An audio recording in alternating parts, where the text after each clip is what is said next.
The fluorescent lights of Metro Tech Solutions' conference room seemed particularly harsh that morning. I adjusted my blazer, still a bit loose after my 3-month hospital stay, and tried to focus on my boss Richard Thompson's face as he delivered what he clearly thought was my professional eulogy. Performance issues, extended absence, company priorities. The words floated around me like leaves in autumn. But I wasn't really listening. Instead, I was thinking about the irony of it all. How just 6 months ago, I had landed MetroTech its biggest medical technology contract in history, the very contract that had eventually saved my life. My name is Emily Chen, and at 34, I never expected to be both a cutting-edge biomedical engineer and a cancer survivor in the same year. But life has a way of writing stories we never see coming. Are you even listening, Emily? Richard's sharp tone cut through my thoughts. His perfectly pressed suit and manicured nails screamed of the success he'd built on others' work, my work. Yes, Richard, I understand perfectly. My voice was calm, steadier than I expected. You're terminating my position due to my extended medical leave. He smiled, that practiced corporate smile that never reached his eyes. Let's call it a mutual parting of ways. Your condition has clearly impacted your ability to maintain the standard of excellence MetroTech demands. Around the conference table, my colleagues, people I'd worked alongside for 5 years, suddenly found their notebooks fascinating. All except Jessica from marketing, who couldn't quite hide her smirk. She'd been gunning for my project director position since day one. Your medical leave has cost the company significant delays, Richard continued, warming to his theme. The Morgan Hospital contract alone has been proceeding exactly on schedule. I interrupted quietly, as per the weekly reports I submitted from my hospital bed. Richard's jaw tightened. He hated being interrupted. Reports that needed extensive revision and oversight. Jessica has been instrumental in keeping things on track. Ah, there it was. Jessica's smirk widened into a full smile. I thought about the nights I'd spent in my hospital room, laptop balanced on my knees, refining the neural interface algorithms for the new surgical guidance system. The nurses had scolded me, saying I needed rest. But the work had given me purpose during the darkest days of my treatment. Of course, I said, reaching for my laptop bag. I'll clean out my office immediately. That would be best. Richard stood, signaling the end of the meeting. Security will escort you. Standard procedure, you understand. As if I might what? Steal the technology I'd invented? The irony would have made me laugh if it weren't so painful. I was halfway to the door when it swung open and my heart nearly stopped. Dr. Catherine Morgan, Chief of Surgery at Morgan Memorial Hospital and our $50 million contract holder, stood in the doorway. Her elegant gray suit contrasted sharply with the memory I had of her in surgical scrubs, leaning over me 4 months ago, telling me they'd caught the cancer just in time. Emily. Her warm smile froze as she took in the scene. The security guard, my laptop bag, Richard's carefully blank expression. I hoped I'd find you here. I wanted to discuss the neural response modifications you suggested during your last treatment session. They're absolutely brilliant. Richard's head snapped up. Treatment session. Dr. Morgan's eyebrows rose. Yes, Emily didn't tell you. She refined the entire surgical guidance interface during her chemotherapy. Said all that time in the scanner gave her new insights into neural mapping. She turned to me. Those modifications you suggested, they've reduced surgical error rates by 47% in initial trials. The medical board is astounded. The silence in the room was deafening. I could practically hear the gears turning in Richard's head as he realized what he'd done, what he'd lost. Emily was just, he began, being fired. I finished for him. For taking too much medical leave, while redesigning your surgical system. During my cancer treatment, at your hospital, each period felt like a nail in Richard's professional coffin. Dr. Morgan's warm smile turned arctic. Is that so? She placed her briefcase on the conference table with deliberate care. Well, that's fascinating timing, considering I came here today to discuss expanding our contract. The medical board was so impressed with Emily's innovations. They wanted to implement the system across our entire hospital network. $100 million deal minimum. Jessica's smirk had vanished. Richard's face had gone from red to white so fast it was almost impressive. Perhaps we should discuss this in my office, he suggested weakly. Oh, I don't think that will be necessary. Dr. Morgan's voice could have frozen hydrogen. Emily, would you join me for coffee? I believe we have a great deal to discuss about your future, and Metro Texas' future too, though that may need to be discussed with my lawyers present. I stood there for a moment, looking at the faces around me.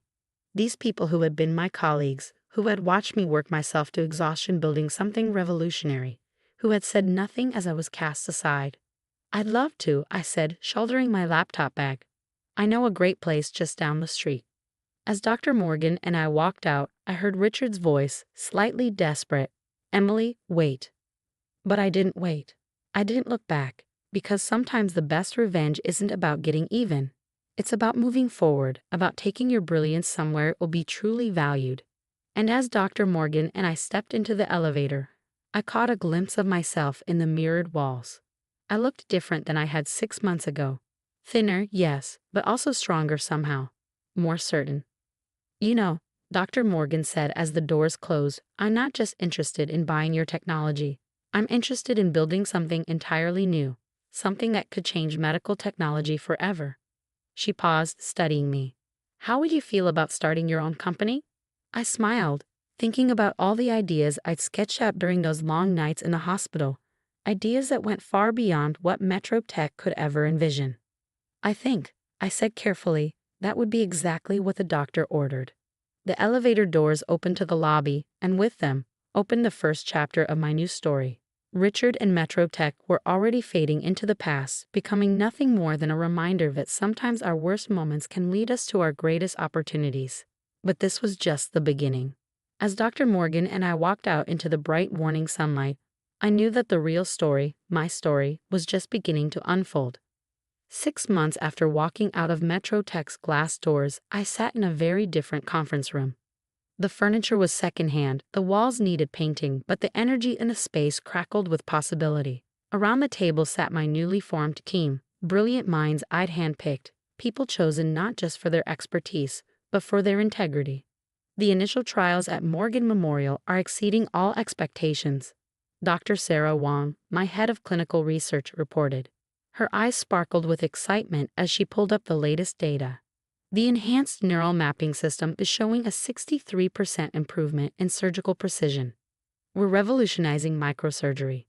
I smiled, remembering how Richard had once called these same innovations unrealistic and too ambitious. Now, Neurovision Medical Technologies, my company, was making them reality. But success never comes without resistance. My phone buzzed with an incoming email, and my smile faded as I read it. Metro Tech's lawyers? Asked Michael Torres, our legal counsel. He'd been handling the increasing stream of threats and challenges from my former employer. I nodded. They're claiming ownership of the neural interface patents, saying they were developed while I was their employee. But that's not, Sarah began, indignant. True? I finished. No, it's not.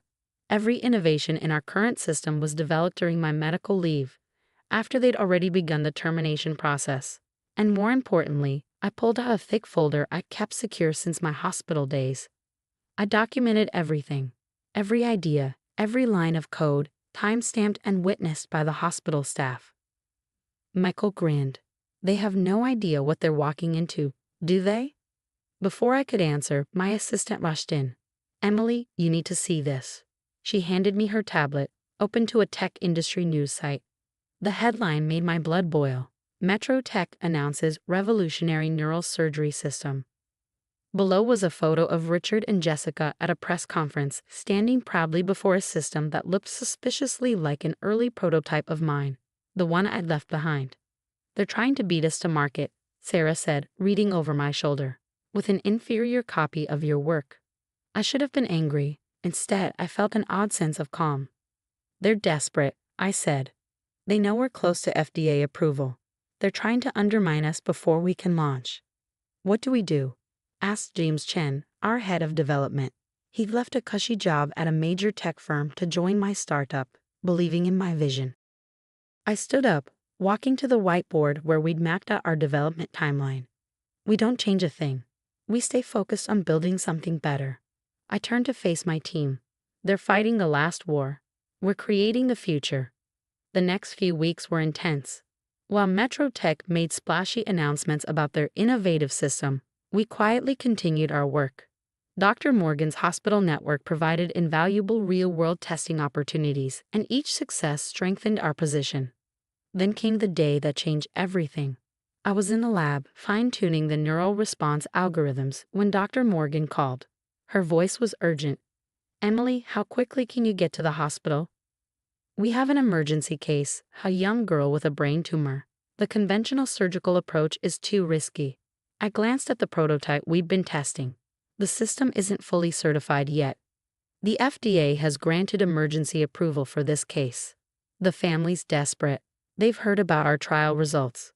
2 hours later, I stood in Morgan Memorial's advanced surgical suite, watching as Dr. Morgan used our system to navigate through the delicate tissues of 8-year-old Sophie Martinez's brain.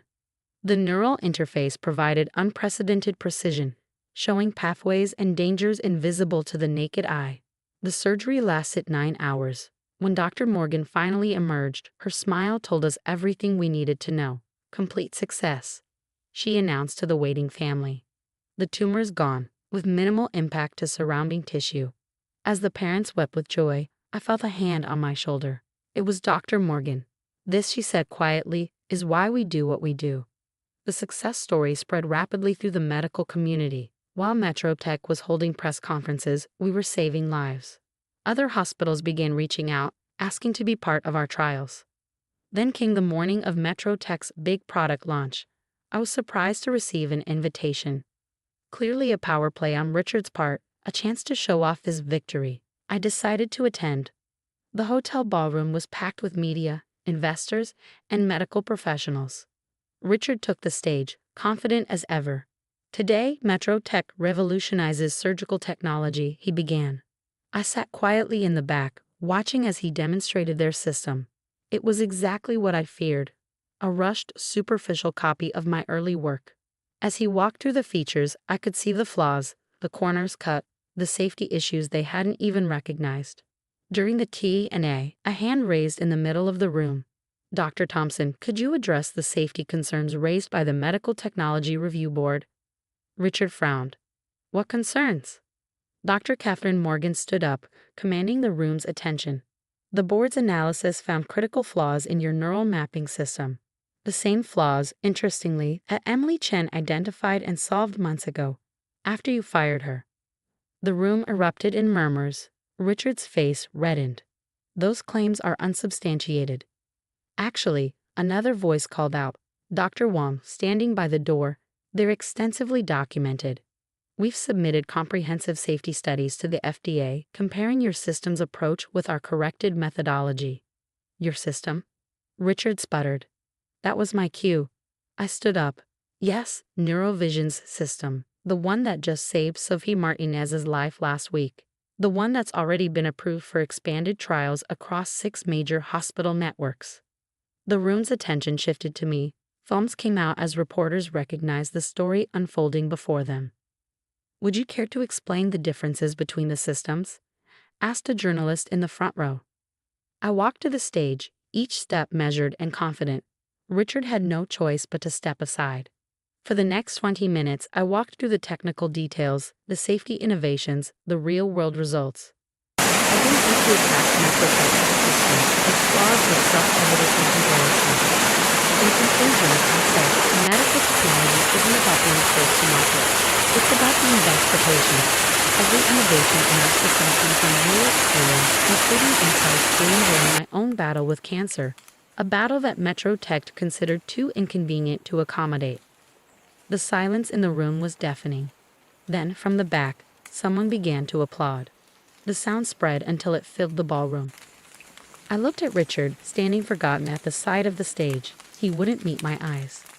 In the weeks that followed, MetroTech's stock took a significant hit.